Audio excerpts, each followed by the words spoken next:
Thanks for joining our webinar today. Welcome to the sp.org webinar series. This is webinar number 5 in a series on disability inclusive social protection.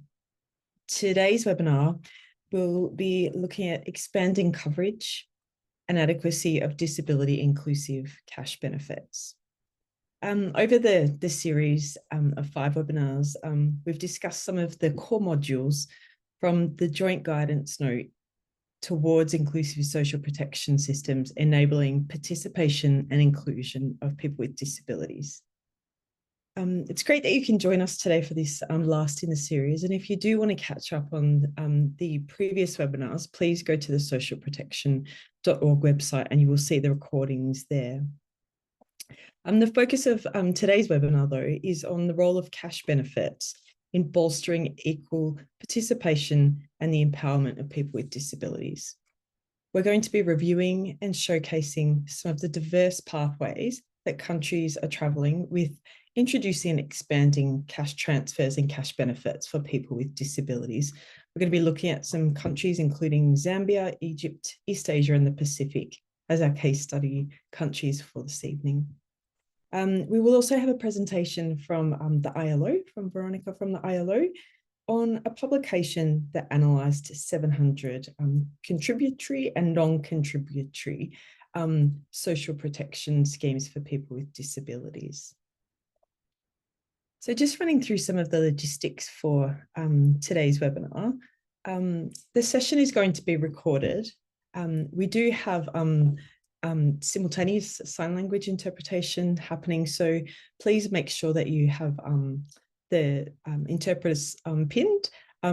We have made sure that they are spotlighted throughout the session, so hopefully it should all work okay for you. We also have closed captions. To see those, please click on the closed captions button that you'll see at the bottom of your screen. So just for tonight's webinar, or today's webinar, it's tonight for me, but the daytime for most of you, we will be having the introduction and then our guest speakers. And at the end of each of the sessions, we will go to a question and answer session. And during that session, I'll be taking questions from you, the audience.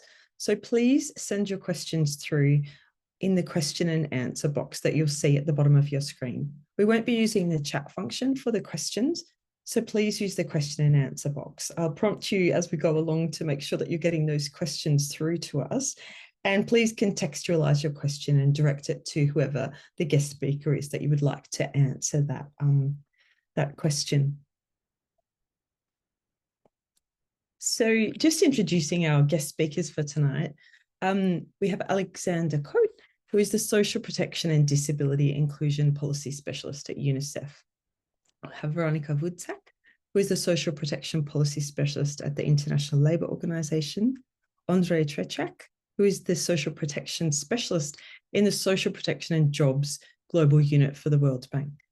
We will have some guest speakers talking about their sort of case studies and country examples for us. So we have Shishe Mwale, who is the Social Welfare Officer in the Ministry of Community Development and Social Services in Zambia. We'll have Charles Knox Vidamore, who is a consultant for UNICEF and the Department of Foreign Affairs and Trade's Partnerships for Social Protection program. I also didn't introduce myself. My name is Felicity O'Brien and I'm the Assistant Director in the Social Protection team in the Department of Foreign Affairs and Trade in Australia. And let's hand over to our first guest speaker, who I think will be Alex, to give his presentation. Over to you, Alex. Thank you. Thank you very much, Felicity. Thank you, everybody, for joining us for this last webinar. I will share my screen. Paolo, can I get the control to share my screen? Thank you. So as Felicity referred, what I will share now is very much based on our joint guidance notes, which we developed together with UNICEF, ILO, IDA, the World Bank, ADB, Australian DFAT, WFP, FCBO, and others. And it's based on many exchanges that we had with many of you through webinars, trainings, and conferences. And many of you will know that at the core of this work around the joint guidance, the issue of disability-related cost is central. We know that persons with disabilities and their families from childhood to old age spend more and earn less. They spend more on specific disability expenditure as well as expenditure on general items, but they also earn less due to discrimination they face in education and employment, and due to the fact that some of their family members may lose out on education and employment opportunities to provide care and support. And those disability-related costs can be very substantial depending the group of persons with disabilities we are talking about. It's not the same for everybody, but it's always substantial. And it can go, if we look at the cost related to equal participation, like for instance, in South Africa, research showed that it could go from 4.5 times the poverty line to 14 times the poverty line. And if we think, and we look the income distribution in South Africa, we realize that to be able to afford those disability-related costs to participate, you need to be in the 20%, the richest of the country. So what the guidance is saying is basically that inclusive social protection system should progressively provide universal income security, universal coverage healthcare costs, including early intervention, rehabilitation, and assistive device, and universal coverage of disability-related costs, including access to gender-responsive community care and support services. And this should be done in ways that always support inclusion and community participation across the life cycle. And one thing that is clear, I think, to all of us is that cash transfer are a critical part of an inclusive protection system. We know that cash is not enough, and we talked about it in previous webinars, but not being not enough doesn't mean it's not required. It's basically the base on which we can build the system. And those cash transfer can be of diverse nature. They can be contributory, non-contributory. They can be mainstream or disability specific. And they can be targeting childhood, working age, or old age, all of them together. And cash benefit can contribute to both basic income security as well as coverage of direct and indirect costs of healthcare and disability. If we look at the overall coverage, and Veronica will tell us much more about that, globally, 1 out of 3 persons with severe disabilities get disability benefit, which seems okay somehow. But if we look at low-income countries, it's less than 1 out of 10. And between region and country, there is vast diversity, but also within countries, we see huge diversity in coverage, depending where people are located, especially if you are in a country like India, Brazil, with federal structure. Cash benefits related to disability can vary in terms of their function. The first function, which is basic income security, basically food on the table and a roof over your head. And the second benefit is about addressing disability-related costs. And one thing that is very important, if we look at higher income countries, it's basically the fact that in many high income countries, you have 2 benefits related to disability, at least. One of them related to basic income security for people with disabilities who may not be in situation to work, and other cash benefits that are related to coverage of disability-related costs, which means that if I am a person who do not have income, I will get the basic income security, but if I find a job, I will lose this one, but I will keep the second one. This is, for instance, benefit inclusion in Brazil, together with the BPC. Some countries who may not have the political space or the fiscal space to provide two benefits, one for basic income security and one for disability-related costs, have what we would call hybrid benefit, which is one disability benefit that is usually universal, compatible with work and possibly with other benefits. Basically, if people with disability do not work, these benefits act as basic income security. But when they find a job, these benefits help them cover disability-related costs because their income cover the basic income needs that they may have. And while it's not ideal, it's a type of scheme that provides a flexibility by encouraging and facilitating persons with disability to find and keep work. If we look a bit the countries that are providing disability benefit with a certain degree of coverage, we see that there is more design related to basic income security than disability-related costs. And this is because most disability benefits in the past, and it's less the case in recent years, but in the past, most disability benefits were built around the idea of incapacity to work. And this is the idea. It was not built on the idea of support to inclusion. And this is what the Convention on the Rights of Persons with Disabilities is bringing as a shift for social protection, which is not merely compensating a gap in income related to challenge in finding work, but facilitating the socioeconomic participation of persons with disabilities. So what are the possible options of countries? Some countries, mostly in lower middle income country and low income countries, have in place household poverty benefits. And it can be targeting poor household with very little emphasis on disability. It can be targeting household that have reduced working capacity. And that would be if there is people, for instance, with significant disability or older persons. But it can also specifically target poor household with a person with disabilities, like in Kenya, for instance. And some of the elements that have been done in order to make those schemes more inclusive was, for instance, bringing higher eligibility threshold for household with person with disabilities, higher value of benefit, like we'll see in Zambia, but also could be bringing additional services in connection to the household with person with disabilities. So that's one option around household benefits that get more or less disability inclusive.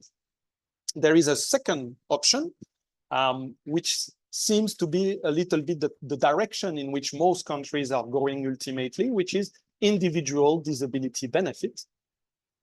The traditional form of those individual benefits is the disability pension, so-called, or grants related to incapacity to work. They can be contributory or non-contributory, and they are most of the time either poverty targeted or means tested. But we see more and more countries moving towards universal disability benefit, compatible with work and sometimes with other benefits. And we see also countries adopting child disability benefit or caregiver and third person support benefits for people with high support needs. That's the case, for instance, of Mauritius, South Africa, or Vietnam. So I will pass that for the sake of time, but you will see those elements around when you can download them. What's important are some key consideration related to universal or means tested, or who is getting the benefit. One thing, if the household and the head of household gets the benefit, there are issues around choice and control over the support that is provided, where a person with disability might not be able to make the choice.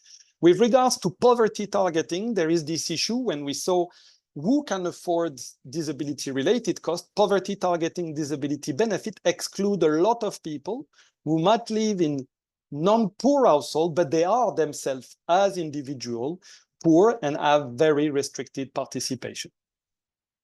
The compatibility with work is also very important. We mentioned it because we want disability benefit to support disability and socioeconomic participation. Compatibility with other benefit is also an issue, especially around this idea of double dipping. If you get one benefit, you don't get another.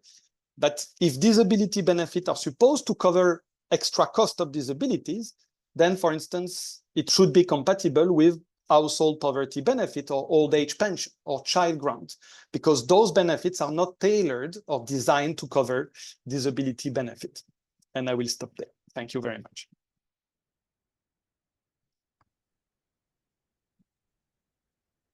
Thanks so much, Alex. That was a great presentation. Really highlights the complexity of social protection systems, and especially the need for them to be more inclusive of people with disabilities. We'll hand over now to Veronica from the ILO. Yes, thanks, Felicity.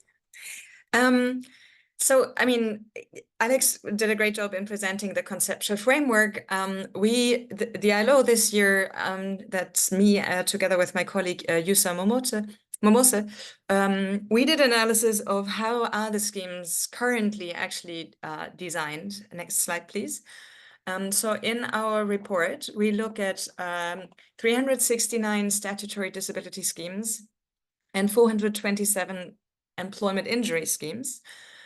So statutory meaning we only consider, because that's only the database only has information on schemes that are anchored in law. So this does not include benefits received from pilot programs or charity that, I mean, they often play an important role in countries in providing benefits to people with disability, but these are not included in the databases that we used. And we analyzed them looking at the international minimum standards of disability benefits. How does the scheme design that we find in countries actually adhere to those standards as regards coverage, benefit adequacy, or other design options that Alex also already presented on regarding eligibility criteria. Next slide, please. Next slide, please. So on coverage, that's obviously one of the key parameters to look at. This slide shows the share of people with disabilities receiving a cash disability benefit over the total population and over the working age population. And there's a clear pattern. The lower income countries also have lower coverage rates, and countries with higher income have higher coverage rates. And this is then also reflected in a regional pattern where Africa has the lowest coverage rate at below 1%, and Europe and Central Asia the highest, and that goes sometimes even up to above 4% for the total population and just below 3% for the working age population. And then you have Americas and Asia Pacific somewhere in the middle, around 2%. It's very hard to see what is the actual prevalence of people with disabilities. Obviously, this may vary also a little bit in countries, but most schemes are focused on people with severe disabilities. And if you look at prevalence rates, it seems to show around 2%. There is some fluctuation, but around 2% for many countries seems to be the prevalence rate for people with severe disabilities. Next slide, please. So in terms of eligibility criteria, as Alex said, making schemes compatible with work, this is very problematic because it may lock people with disabilities into inactivity, preferring, I mean, if they have to give up their only source of income, which is often the disability benefit, to take up work, which may be risky because they don't know how stable that employment will be, they may opt to take the disability benefit and not to work. And obviously that's it has exclusionary effects. But we see that a lot of the schemes are still having incompatibility or incapacity to work requirement. So only if you're defined as incapable to work, and we see that obviously the vast majority of people with disabilities have some work capacities, but still this is still a concept that comes from disability benefits replacing previous income in the case of an acquired disability.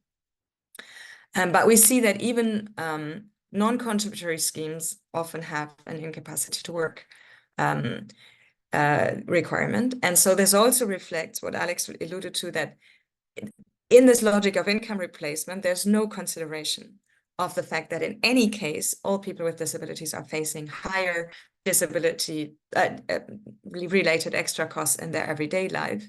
So, so in any case, even if there is some capacity to work, on the contrary, your everyday life costs may increase if you take up work. There is still a strong case to be made that it makes a lot of sense to invest in a disability benefit for people with disabilities taking up work. Next slide, please. Now, as Alex already said, a lot of the disability benefits are means tested, which again has exclusionary effects because I mean, in any case, people with disabilities need to prove that they have a disability, and often also the degree of disability they have, because as I said before, many schemes are targeted at people with severe disabilities. And then on top of it, if they have to prove that they are poor enough in a way to qualify for a benefit, that is an additional barrier to overcome before you can actually access benefits. And also, as I said before, to cover disability-related extra costs, this is regardless of your poverty status. But still, there are the majority of schemes are still means tested, with again some regional variation and some variation depending on income level. We find more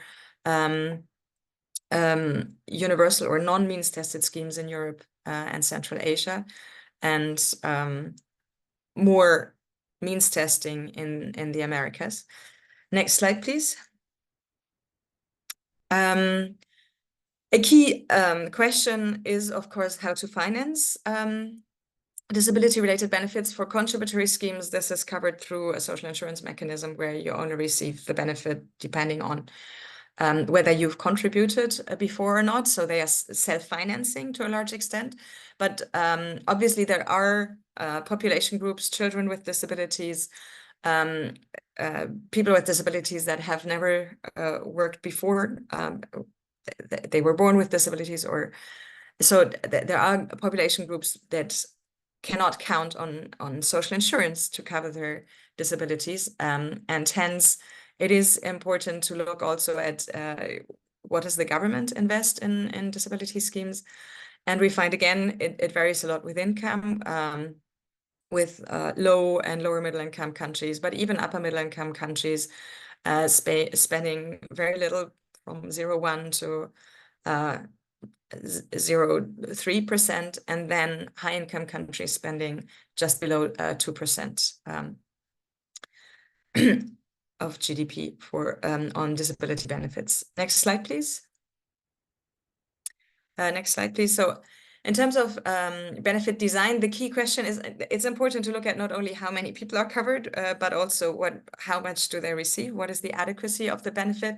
And again, for disability benefits, this is very, very difficult to assess because of the diversity of disabilities and the diversity of support needs. And the diversity of disability-related extra costs depending on your personal situation and disabilities. But international standards say a threshold of at least 40% of previous earnings for contributory schemes. So if we look at non-contributory schemes, for example, if we compare this to the minimum wage, we find that only 19 out of 54 schemes provide benefit levels of at least 40% of the country's minimum wage. If we look at GDP per capita as a threat or as a reference indicator, benefits seem to be very, very low, so that the average disability benefit only pays about 17.6% of GDP per capita. So this is not even half of the like 40% benchmark of the previous earnings. And only 11 out of 28 countries, 11 out of 28 countries don't even meet the national poverty line as a benchmark for the benefit. And Alex already presented, I mean, if we think that disability-related extra cost can range between 40 to 20 times the poverty line, paying benefits at or below the national poverty line really doesn't seem to go a long way to provide income security for people with disabilities. Next slide, please. So for contributory schemes, the situation looks much better. We find that a large number of countries actually respect that income replacement rate of or indicator of minimum benchmark of 40%. But still, quite a number of them don't. And also, to really qualify for this full benefit of 40%, often the number of contributory years required to qualify for that benefit is 15 years, which is obviously quite a long time. So a lot of the people in the contributory schemes, they may not actually have the full entitlement because they may not have the full required 15 years of contribution. Next slide, please. And I'm sorry, I have to rush through. I think these were 2 slides that you forwarded. I have to rush through this a little bit. I invite you to look at the report if you're interested in the detail. Just a final remark on how schemes are designed. Some schemes provide, in addition to the cash benefit, they also provide for people with disabilities that either have dependents or people with disability that require constant attendance.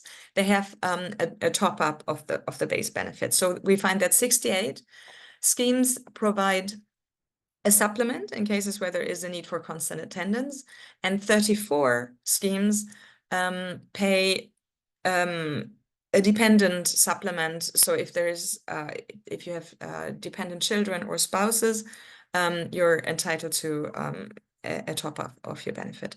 So this is just a quick snapshot of some of the findings that we found in the report. As I said, I invite you to look at the details if you're interested in the publication. And with this, I hand back to Felicity. Thanks a lot. Thanks so much, Veronica. Really interesting findings in your report there. And you can find a link in the chat to the report if you wanted to have a look at in further detail the report that was just presented by Veronica. There is also a link there to the joint guidance note. I'd like to hand over now to Shishe to talk about the Zambian experience. Over to you, Shishe. Thank you so much, Felicity. The Zambian cash benefit to persons with disabilities started way back in 2003, but with much realization happening just about 2017, 2019. So this mandate of social protection sits with the Ministry of Community Development and Social Services, whose aim is to deliver inclusive social protection, either being social assistance, which is a non-statutory function, non-contributory, or social protection, which is a statutory function across the life cycle. Next slide, please. So our growth dates back to 2003, starting in Southern Province in a district known as Kalomo, with just about 169 beneficiaries. At that time, every beneficiary was given 30 kwacha, which was just about $1.5. And then after the pilot project by GIZ and the government of the Republic of Zambia, we expanded the cash benefit in 2018 to reach about 350,000 beneficiaries, and also increase the cash value amount to about 90 kwacha ZMK.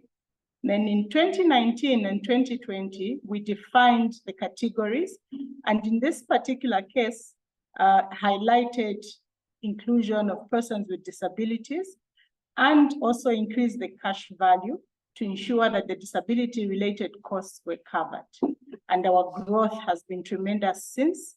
In 2022, we reached 1 million people or households, and the cash value then was increased to 800 Zambian kwacha to a household with a person with disabilities. So currently, our caseload is 1.3 million, particularly with 13% being those of households of persons with disabilities. And the cash benefit to the household with a person with a disability is about 800 kwacha, Zambian kwacha, and 400 kwacha for the other categories. So in terms of coverage, the social cash transfer is in all the districts of the country. We are in all the 116 districts, all the 10 provinces, with over 88,000 community structures helping to identify households of persons with disabilities. Next slide, please.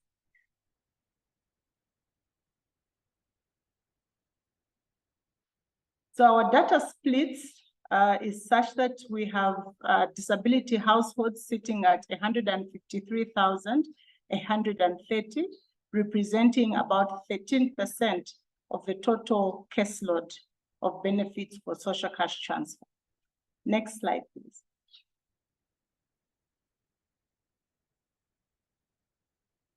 So our onboarding process begins with involvement of organizations of persons with disabilities alongside the community welfare assistance committee structures that are based in the villages and in the communities.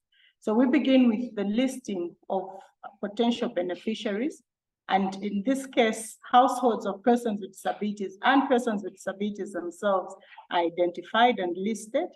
And then we get to a community agreement of the established list.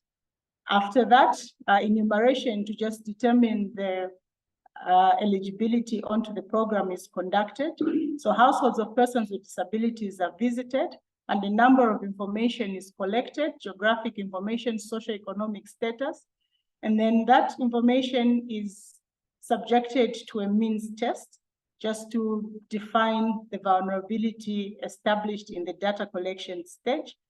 This list from the PMT is also subjected to a second community agreement, and the beneficiary enrollment and unification list is defined, which is our 6th stage. At this point, it is more clearer on the type of disability on the list. It is more clear on the severity of the disability, as this information is collected during the disability assessment process and identification process. And then after the unification of this list, we now can definitely say that we have so many households of persons with disabilities onboarded in that particular registration process. Next slide, please.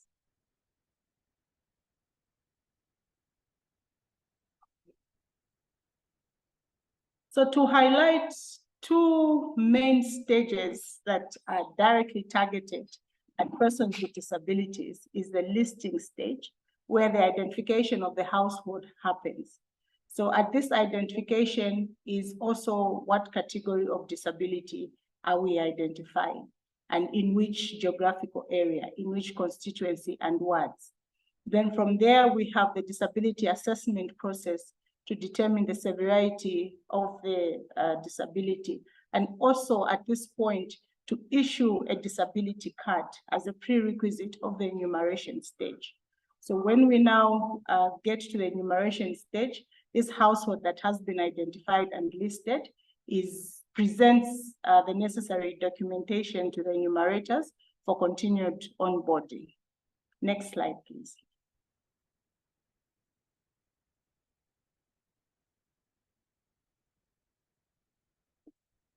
So our payment delivery business process is we have a system known as the Zambia Integrated Social Protection System, which uses both a manual method and an automated payment system.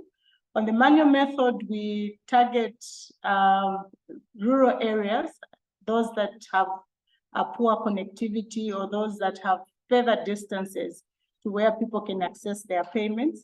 And at this point, the list is generated at the district office, with either being sent to the manual method through the pay point managers or being sent to the telecom method through the payment service providers. And persons with disabilities in either methods receive their cash value to use the benefit on whatever needs that their household may require. Next slide, please. So what are some of the lessons that we have learned? We have observed a reduction in self-discrimination by both caregivers and persons with disabilities themselves. We have observed that because of the need to have a household registered on the cash transfer, households with persons with disabilities are able to present themselves during the listing and identification stage. We have also observed an increased livelihood security as the cash value is used for any disability-related needs. We have also observed increased school attendance by learners with disabilities. We also have seen that the Cash Plus intervention has helped households with disabilities to just receive more services beyond the cash value that they are receiving. Just an example, we have had households with disabilities being onboarded onto the health insurance scheme. We have also observed increased economic activities in the areas where the cash transfer is paid out, and also increased economic activities among households with persons with disabilities. And also as a humanitarian response, we have seen that shock responsive interventions are applied to households with persons with disabilities in good time. Some of the limitations that we have observed is we have continued to underutilize organizations for persons with disabilities in the communities that they live and in the onboarding process. And then some of the electronic systems have disadvantaged some categories of disabilities, such as the blind. We have also observed that we needed to integrate the disability management information system with the cash transfer system to just enhance data collection and program monitoring, and also to just see a continued look on the manual system, which sometimes disadvantages households with disabilities through the pay point managers. Next slide, please. Yeah, that is it. Thank you so much. Felicity, over to you. Many thanks, Shishe. It's good to see a lot of questions coming through on the Q&A chat. Keep them coming through. We'll go to our next guest speaker now, who's Andre. Over to you, Andre.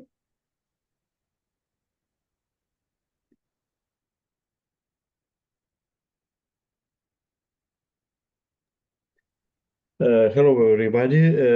Thank you very much, Felicity, for this possibility to speak. So, first of all, I would like to say that this presentation initially should be given by the Rafat Shafiq, who is a representative of Ministry of Solidarity of Egypt, but due to recent government change, he was not able, and so I have this privilege to present to you the case study of Takaful and Karama program, which is a cash transfer in Egypt.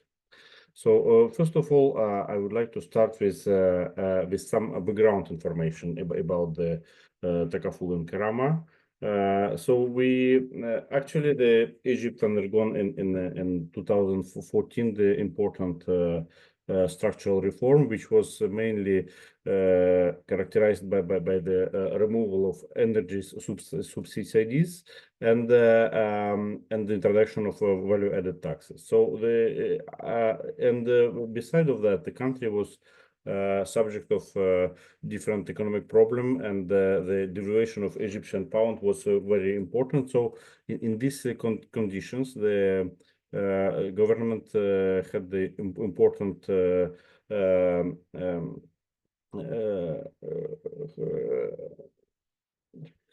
had the need to introduce some safety nets program, and the strategical decision was made to introduce the Takaful and Karama program in 2015. Up to date, it represents one of the largest cash transfer program in MENA, and this program is very important because it's combined actually conditional and unconditional cash transfer. And as Alex said, the cash is not enough, but government of Egypt used this Takaful and Karama as a progressive tool to cover, first of all, to cover the vulnerable, different vulnerable groups with the specific accent on older person with disability, orphans. And second, we will speak a little bit more during my presentation to test the new way of assessment and evaluation of disability, because beforehand the disability was evaluated only based on the medical parameter. So first of all, if we start a little bit with framing of Takaful, to the first part Takaful, it's classical conditional cash transfer. It's target mainly the family with children, and there is some conditionality for children, for mother and children before 6 years old, or is the conditionality related to regular visit to healthcare specialist. For the children between 6 and 18 years old, the conditionality is related to school attendance. Recently, the new conditionality was added which was intended to combat the early marriage. And Takaful, it's the conditional cash transfer which target the household, but Karama, it's unconditional cash transfer which target personally the person inside of the household. And we will stay a little bit more on the condition how it works.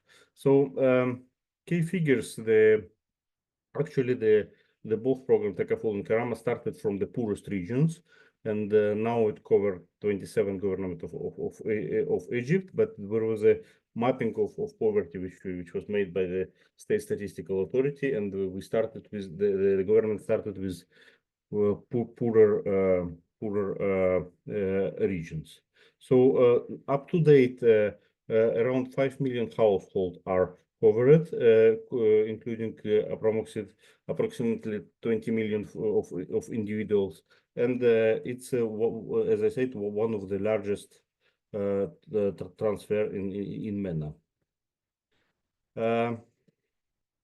Just to give us some figures, so we can see that for instance, the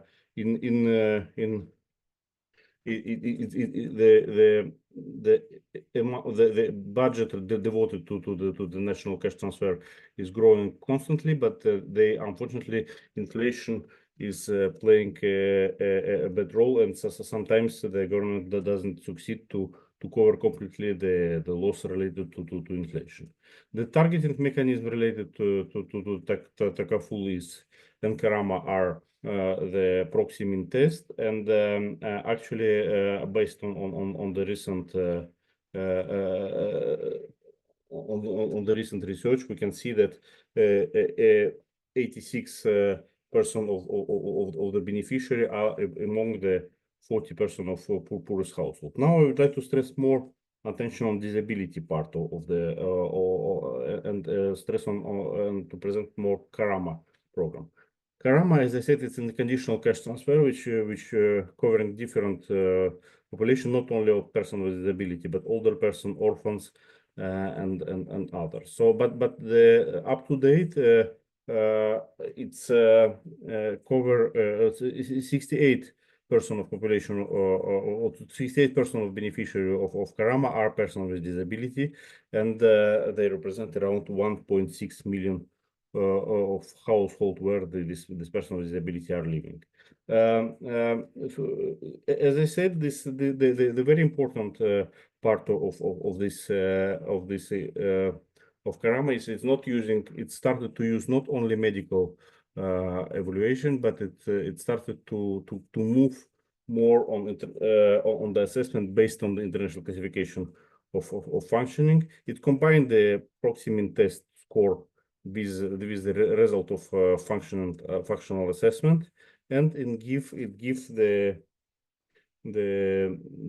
eligibility for the person with disability to receive or not the benefit. We will see afterwards this is the value of benefit. So we can see that Takaful, which is going up to 2 children maximum, we have a basic value around 400 Egyptian pound, and we add and for this basic value we can add different amount according to the situation of the child. Karama is individual entitlement. It's not family entitlement, so it can go up to 3 older person or person with disability per household, and you can see that the amount now it's around 560 Egyptian pound. So to present the results of overall Takaful and Karama project, we see that most of the resources are going to the family with children. Around 57% of the individual are receiving the Takaful benefits because of the household have the children. But we can see that persons with disability are the second largest beneficiary now, and as I said, we should see it as a result of progressive inclusion effort, because first of all, based on this experience of Takaful and Karama, not only we started in Egypt to introduce the functional assessment based on international classification of functioning, which is one of the pioneer in Arab regions. But secondly, it will give the floor to creation of new disability register. This is foreseen in the new World Bank project, which is starting this year. And actually, we started to identify the person with disability inside of the poorest household, but now the idea is to establish the separate registry, and why not afterwards to include different threshold to assess the poverty of person with disability. I will stop here, and I thank you for your attention.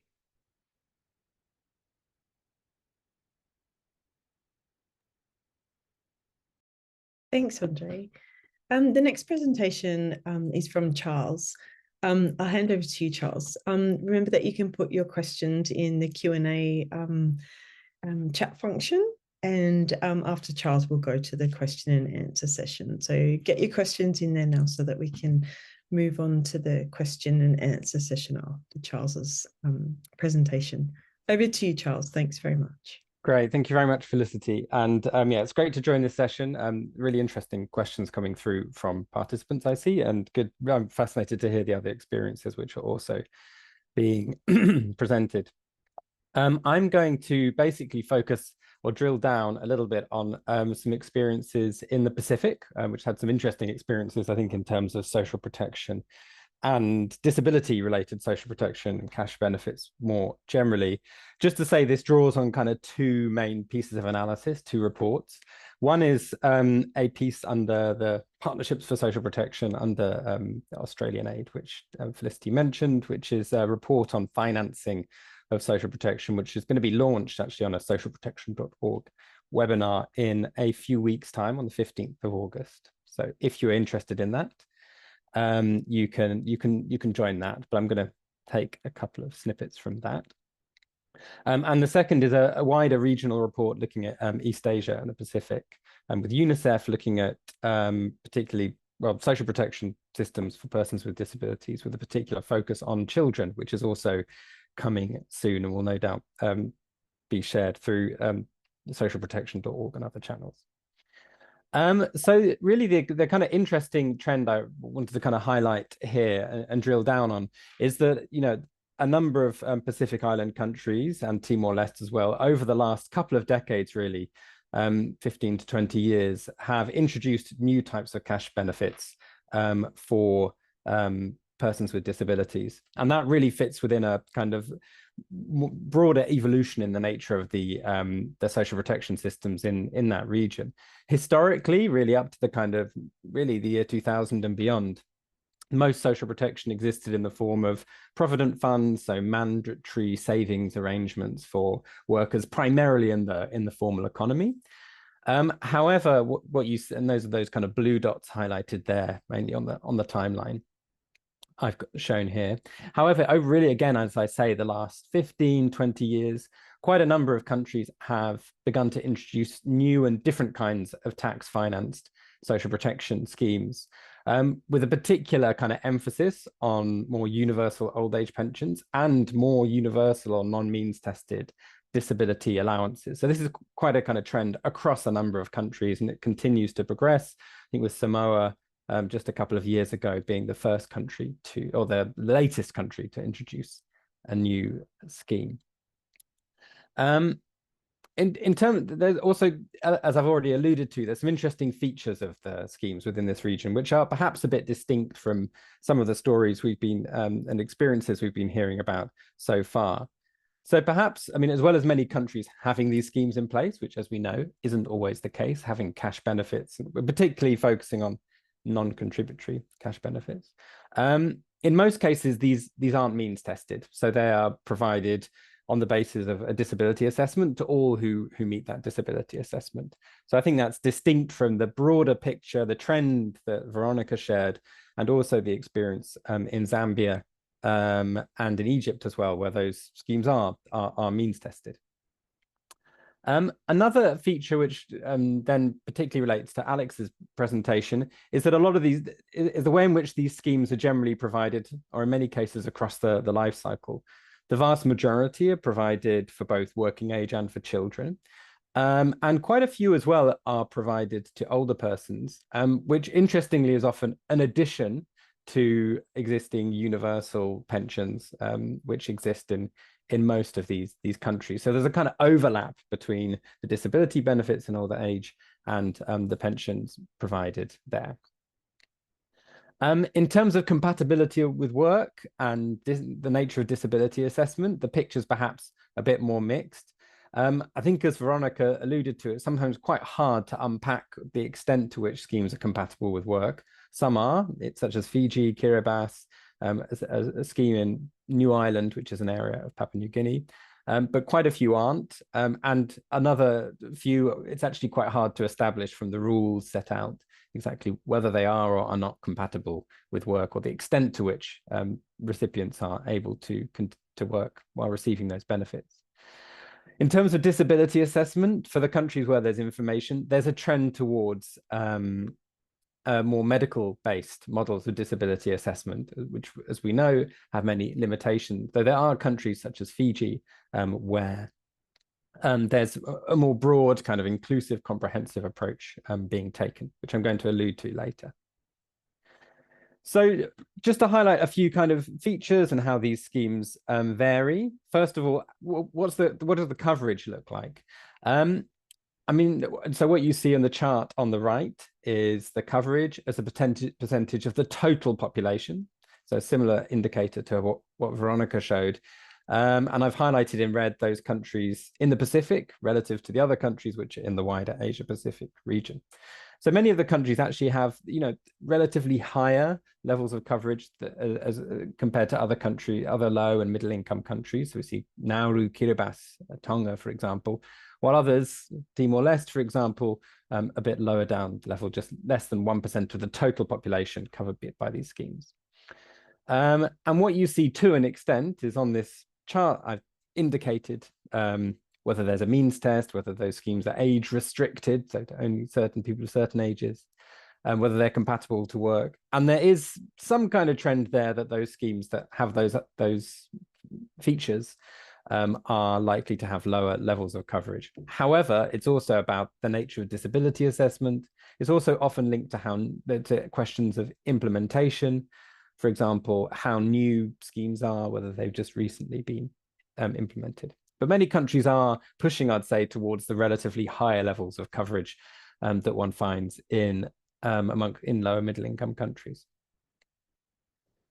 So then what about adequacy? How adequate are benefits? And this is a similar indicator again, or pretty much the same as what Veronica was showing when she measured relative to GDP per capita. This is GNI per capita, which is effectively very similar. We're looking at how adequate benefits are relative to the level of economic development of a country. Now, the global averages are kind of around 15%. I think Veronica had a figure around 17%. And actually only 3 countries are, the minimum benefit provided actually is above that. So like many other low and middle income countries in the Pacific still have many gaps in, I'd say, the adequacy of benefits. And some, such as Tonga, the scheme in Fiji, still fall quite a way below even that kind of average. And one I think would find similarly when one looks at international and national poverty lines, a number of important gaps, which effectively I think highlights whether it's in relation to income security or in relation to extra costs, many of the benefits provided are still really quite low, so are likely only to be making a modest contribution to covering those different kinds of costs. I would highlight, and this was something that you could see in Veronica's analysis, many countries are looking at providing kind of a range of benefit levels, so often based on severity, age of the recipient, which I think is a kind of interesting approach that seeks, at least to some degree, to take account for the different experience, different nature of disability. And then finally, what about how much a country's spending?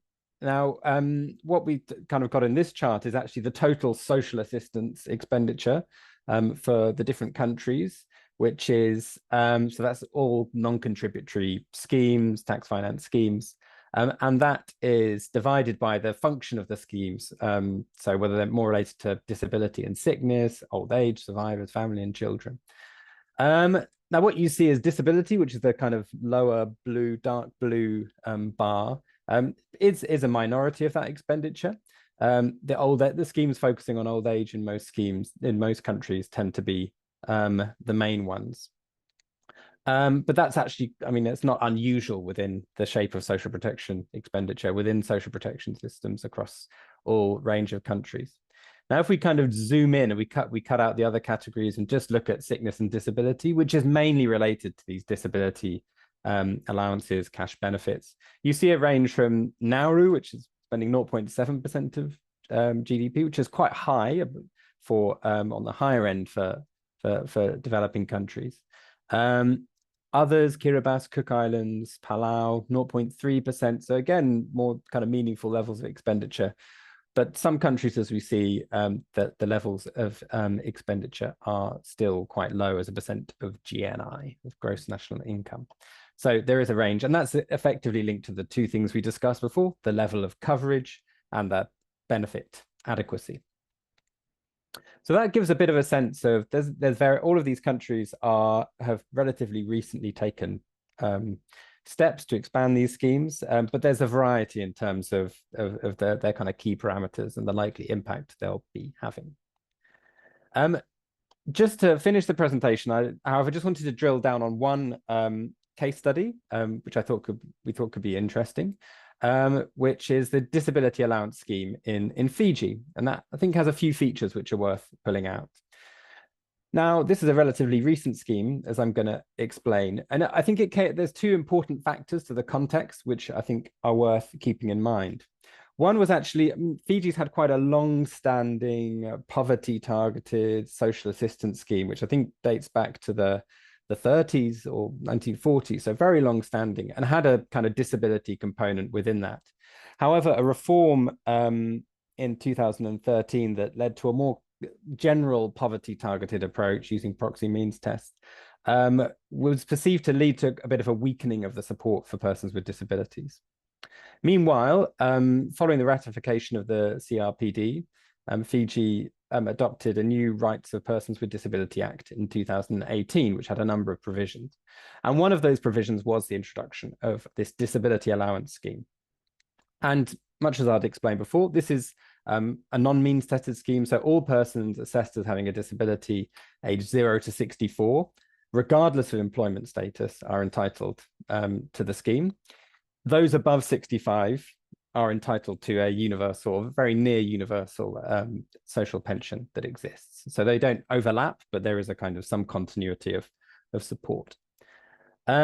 An interesting feature is the disability assessment, which it takes a community-based approach. It focuses on support needs and broader functionality, rather than being purely medical driven. So that, and it was developed in collaboration with organizations of persons with disabilities.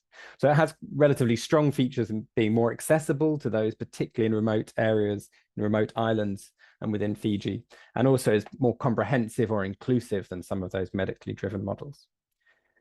A couple of other things to note is that the disability allowance scheme was introduced alongside a new housing assistance scheme, which provides one-off grants for accessible housing, and a reform of a bus fare support scheme. So it doesn't sit in isolation, it's part of a broader package. Maybe a final point to mention is that the scheme, as with many other social assistance benefits in the Pacific, has been used and topped up in a variety of different ways to respond to shocks, such as natural disasters, cyclones, things like COVID-19, and also inflationary shocks. And this is a tendency one sees with social assistance, including disability benefits across the Pacific, which is quite an interesting one, I think, to learn from.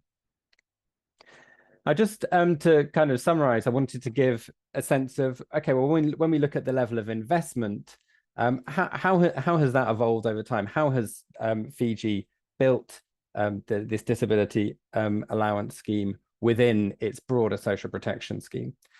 And I'm going back to this presentation of expenditure relative to gross national income that I looked at before, but this is just for Fiji and we're looking over time. Now, the basic story really is actually up to about 2016, 2017, expenditure on all social assistance, so non-contributory schemes, was relatively limited, about 0.4% of GDP in total. And then what we see from 2017 onwards is a few interesting things. I think firstly, a social pension, the old age pension that had been introduced in around 2013, had some adjustments, including a lowering age of eligibility. And then we have the introduction of the disability allowance. That's that blue bar that appears at the bottom. And also this poverty benefit scheme, which is a means-tested, poverty-targeted general social assistance scheme, was also reformed in a number of ways in terms of its benefit structure and adequacy.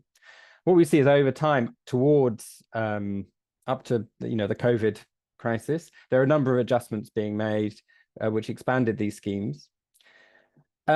Since then, since COVID and some of the inflationary shocks, actually the kind of levels of expenditure have fluctuated in some kind of interesting ways that I won't go into, mainly due to responses to the COVID shock and to inflationary pressures. But I think the big picture you see is over time, within really only about a decade, the total expenditure on social assistance has increased from 0.4% of GDP to 1.4%. So really quite a substantial increase within just over a decade. And within that, you see this kind of gradual increase in the level of investment on the disability allowance scheme. So kind of progressive investment in that. So I realize I'm slightly over time. So just to summarize some of the key messages. I think, as I've said, Pacific Island countries have made significant progress towards more inclusive cash benefits for persons with disabilities, with many of these features I've recognized. And I think a couple of really important kind of lessons on the how is that often I think these schemes have come as part of or on the back of broader efforts to strengthen social assistance in a kind of incremental way. But they've often really been catalyzed by the CRPD and national disability laws that have sought to adopt key principles and approaches and inclusive approaches from the CRPD, and also the active role of persons with disabilities. And just to close, and this will be in the presentation, if you want to read more about this, Alex and I did a short blog which summarizes some of the key messages. But yeah, I will leave it there. I'm interested to hear any questions.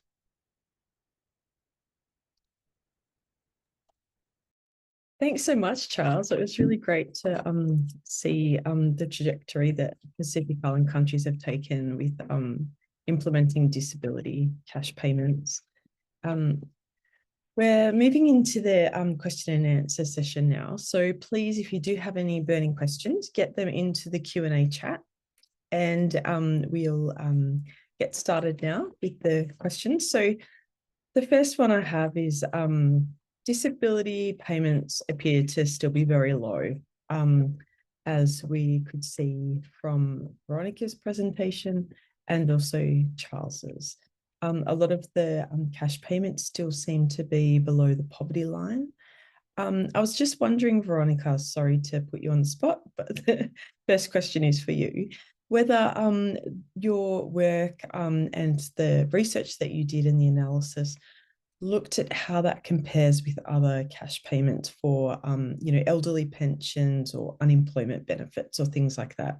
Might have been out of scope, but I wonder if you or any of the other speakers might have some views on that. No, thanks, Felicity. Actually, that's a very good question. And I think it's a pattern that is very similar to other benefits we see, especially non-contributory benefits, whether they are maternity benefits, old age pensions, or targeting other groups. They often suffer from very low benefit values. And of course, for people with disabilities, I would say this is an even bigger problem, especially for the means targeted ones, because first of all, if you look at the poverty threshold that they set, if they don't take into consideration that people with disabilities have higher average living expenses, they are excluded from even receiving the benefit in the first place, but because at the same level of income, they have a lower standard of living because of their increased costs. So already the threshold for means tested schemes should be higher for households that have members with disabilities or individuals. And then the same is true, obviously, for the benefit amount. It should be higher, but very often these cash transfers are designed in a way that they provide flat rate benefits and oftentimes even at very low levels. So I think it's very interesting to see that there are now some countries and that have these disability top-ups. But often it's still not sufficient to really bring people above the poverty threshold, perhaps, but it closes the poverty gap to a larger extent than other schemes. And then, all this to say that we may be critical of social insurance schemes because they only provide income replacement that is related to previous earnings and not related maybe to the need of the person with disabilities. But still, contributory schemes provide far higher benefit levels. And even just this income replacement is also a tremendous success to have. If you acquire a disability during working age and struggle to find employment or to gain a living, it is already an amazing support to at least have that minimum amount. It's not enough for full inclusion. So we, in an ideal world, we want much more, but it's definitely great to at least have that. Yeah, great. Thank you for that, Veronica. Just a question that's come through is around where you can access the studies that have been mentioned in the presentations tonight. So most of the links have been shared in the chat bar, so you might have to scroll up a little bit to find them. but they have been shared in the chat bar. You will also be able to find the links on the information page for the webinar for tonight. All the resources will have links there. Okay, the next question. Felicity. Yes, Alex. Yeah, I just wanted to complete some element that Veronica mentioned, because Roberto asked a very interesting question, Roberto Rivero from Peru, about how do we define the value of disability benefit? And I think it's, we get this question more and more, in a sense that we see colleagues in government and development agency really picking up on this issue of extra cost of disability and wondering, so how do I decide what is the amount that I should give as a cash transfer? And it's true that when we look at how cash transfer value is defined, it's very rarely a scientific way in terms of a disability perspective. Very often you will see the disability benefit non-contributory has the same value than the old age benefit, for instance. It's because the logic is income replacement or consumption smoothing rather than taking into account disability cost. One thing that I believe is very important to mention, and we see that when we do those studies on disability related costs, is that cash transfer never cover disability cost, all the disability cost. That's why I started by saying we acknowledge that cash is not enough. So I think that the question that is very important for different countries is, if we look at, I think I would encourage, and colleagues can come back to the first webinar that we did in this series on measuring disability-related costs. I would encourage countries to do study on disability costs to understand the scope and the diversity of costs, and then understand what role can cash transfer play in covering disability costs, both direct and indirect, including, as Veronica was mentioning, the income security, the role of non-contributory. And because sometimes I think there is too much focus put on cash transfer is the solution. We will give a cash transfer and then that will cover disability cost. No, it will contribute to cover disability cost in a flexible way. That's the interest of cash transfer. But it has to be complemented by subsidies in health insurance or direct provision of assistive technology, et cetera, et cetera. One thing that we will be working in the coming year is trying to understand better, and that's a direct response to Roberto, what kind of guidance can be provided with regards to the basket that is considered often to define cash transfer. There are some questions around, is there a list of disability-related goods and services and expenditure? And that's what we are trying to do with those cost of disability study. The challenge we face is that persons with disabilities are very diverse. So those lists are very diverse.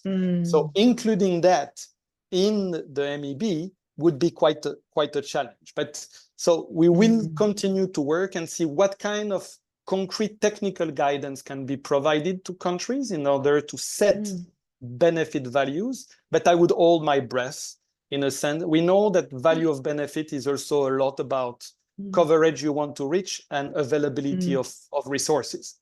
Over. Yeah. Oh, that's great. Thanks, Alex. That also sort of covers off on a couple of questions in the chat bar around that sort of basket of goods that should be considered when looking at these costs. And yeah, I imagine that would be a very kind of tricky formula to be working out, but really great work that could be taken forward to address what the extra costs are. I might just also hand over to Charles. He would like to talk about benefit adequacy as well. Over to you, Charles. Yeah, just a few quick kind of points. I mean, first, just to echo Alex, I mean, we've both Veronica and I presented some information on adequacy, but measuring adequacy is very complex, and ideally this is something that needs to be done through much richer national level analysis with some of the methods that Alex mentioned. So that's kind of point one. The second point I think I would just say is that low benefits are a concern, but I would also highlight that we have to often understand them, particularly in countries like the Pacific, as being part of, I think, what's quite a pragmatic process to increase investments in social protection. I think we know across the world that most expansion of social protection happens incrementally, bit by bit. We can't always get what we want in budget year one. It may take some years. And often starting with a lower benefit level, starting with the suboptimal coverage is where we start. So I think we should be concerned about it. We want to whatever country to be on a pathway to improving adequacy, but starting small, I think, is understandable. And maybe just the third thing that you did ask quite specifically about how disability benefits compare to other benefits. I think one interesting finding we had in that the P4SP report around financing was that actually, while many countries have old age and disability benefits, and in some cases they overlap, often it's quite typical that the disability benefits are lower than the old age benefits. And even where they overlap, that often leads, such in a country like Tonga, whereas if you're an older person with severe disability, you're likely to receive quite a bit more than if you're, say, a working age person or a child with severe disability. I think a lot of that slightly happened by accident. Some of the old age programs are a bit more established. As Alex alluded to, benefit levels are often set in a slightly kind of arbitrary political way, often negotiations around annual budgets and trying to find what can land.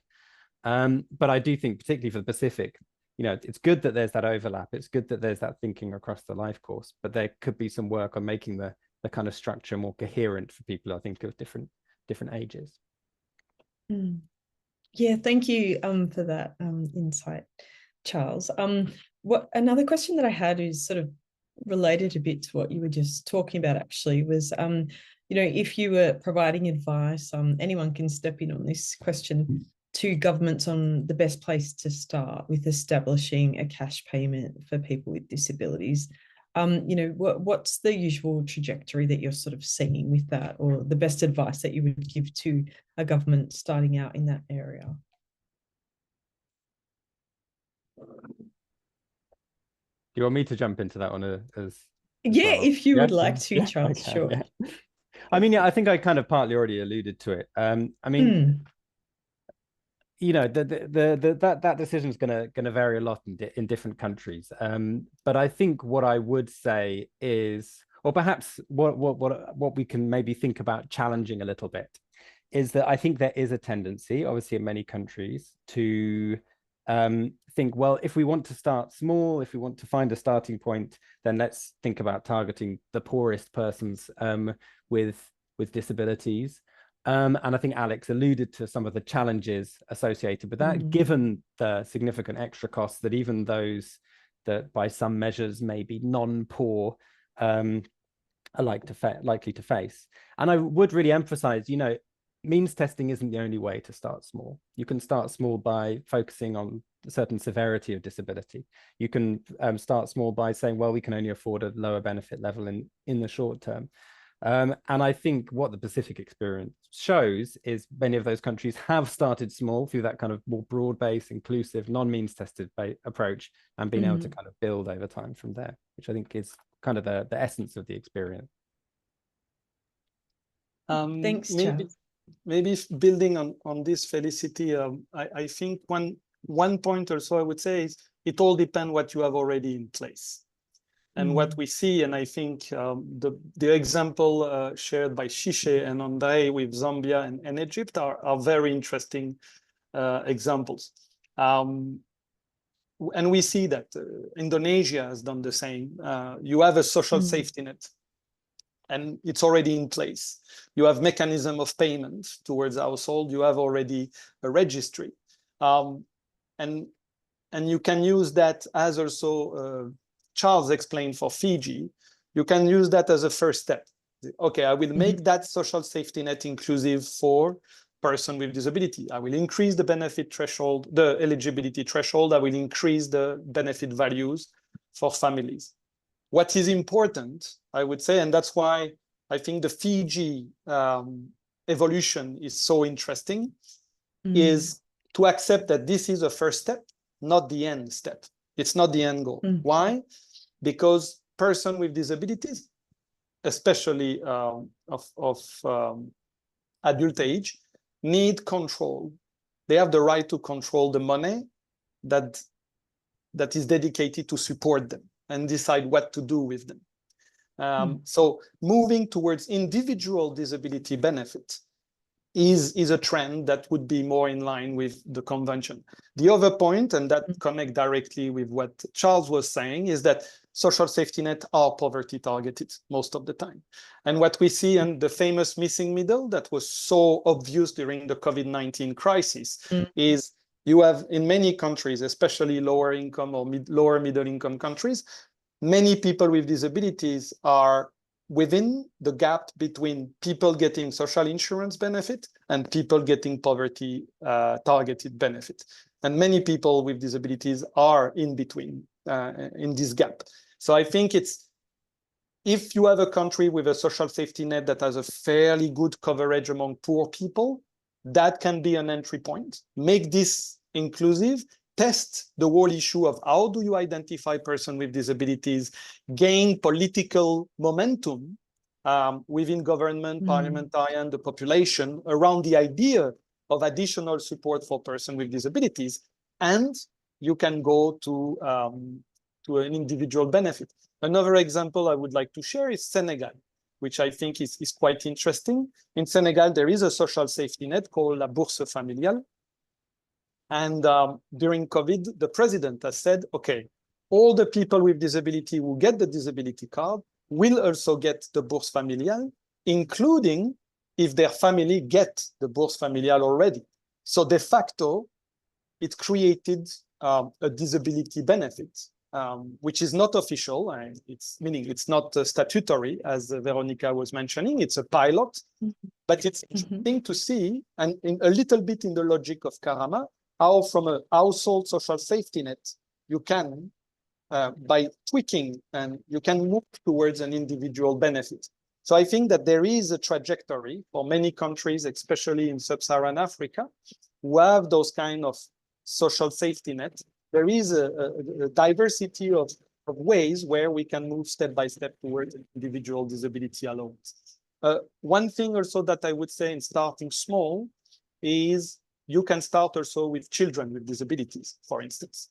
It's a smaller group.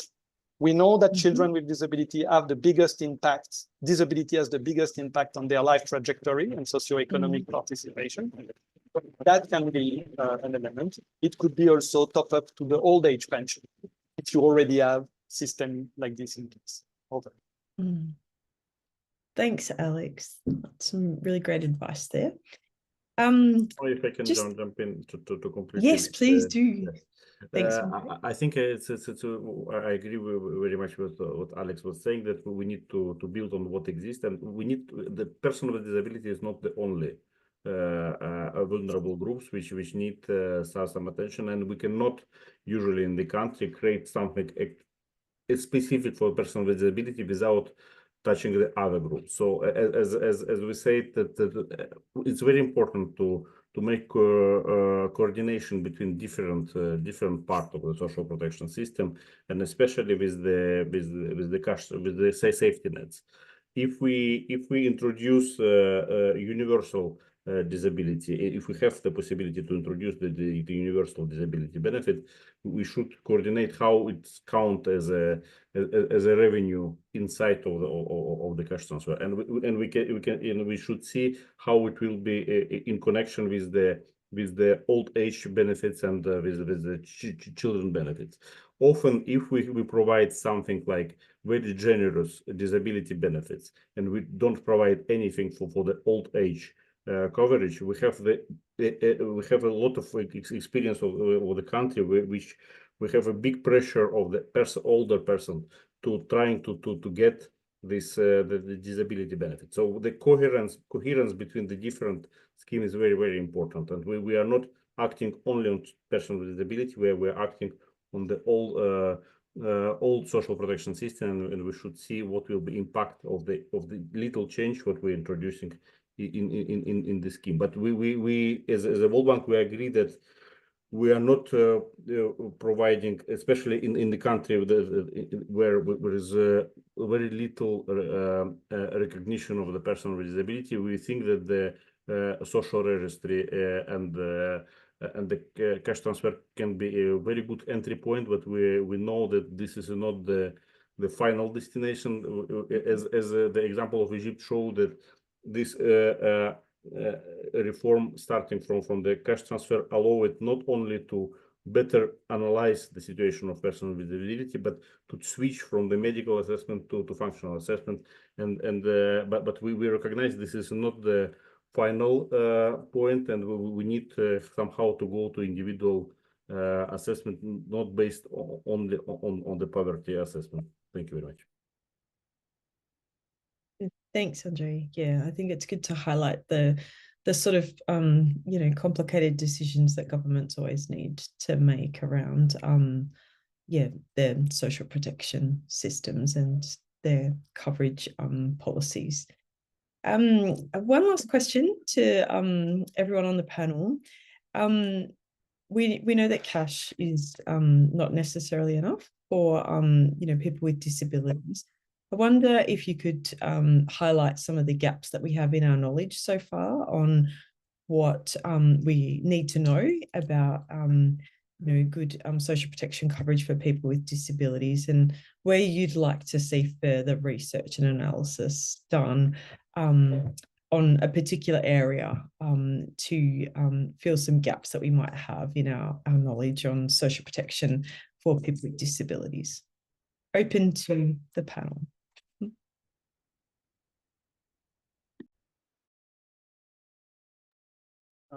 Maybe I can, Veronica, you want to go? Or?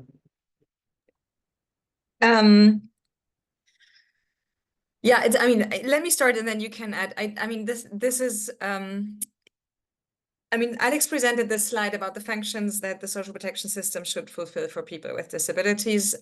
So income security just being really the bare bottom layer, disability-related extra cost coverage on top of that. And then often in a lot of countries, the much more challenging bit, ensuring access to services and fulfilling other support needs. And this is very important, but it's much more complex to deliver on. I mean, it is complex enough to make a cash payment in some country contexts, but to provide services, it's much more difficult because you need a qualified workforce. You need an infrastructure to deliver those services for. I mean, healthcare systems vary in quality across countries. The availability of assistive devices, I mean, often it's not just a question of affordability, but it's also simply having them in place. And I mean, we have another webinar also on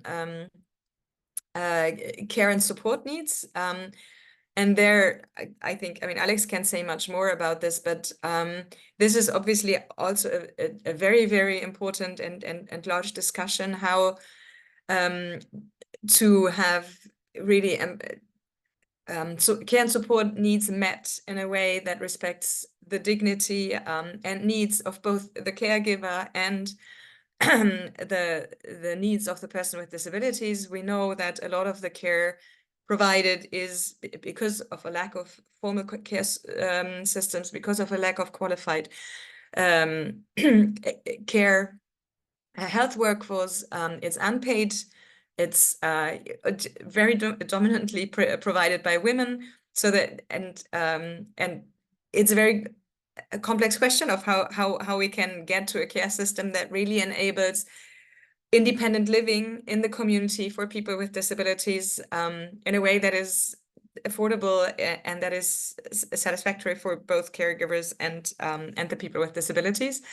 But this is definitely one of the key issues I would think to address and to complement cash benefits with, in addition to what Alex already mentioned before, also in terms of subsidies, concessions, other things like free transport, etc., etc. And again, what Alex already mentioned, there is a diversity of disabilities. There's a diversity of ambitions and needs and interests of people with this that then require different care and support, also depending on the environment and surroundings. If you already have very good public infrastructure, public transport services, utilities, it will be easier to meet the needs than in a country where, I mean, this is not available to the entire population, but often people with disabilities suffer even more if these public services are not available. Maybe quickly on specific issues related to research, Felicity, I would say on cash transfer, we need more evaluation. Understanding how cash transfer in their different shape, what is the contribution they make to the life of people with disabilities and their families. We know it's not enough, so we don't expect the cash transfer to change everything, but we are not always clear. We don't have enough evidence to see what is it that they contribute to and how we can tweak them to make it better, and what is, as Veronica was saying, what is the plus? What are those other elements that could really improve coverage of disability cost and improvement of participation? And the second point, I think, in addition to everything Veronica said, is trying to understand better the exclusion errors around diverse form of disability assessment. We see the numbers and we see very clearly some of the issues, but there are, in low and middle income countries, very little research has been done on that side.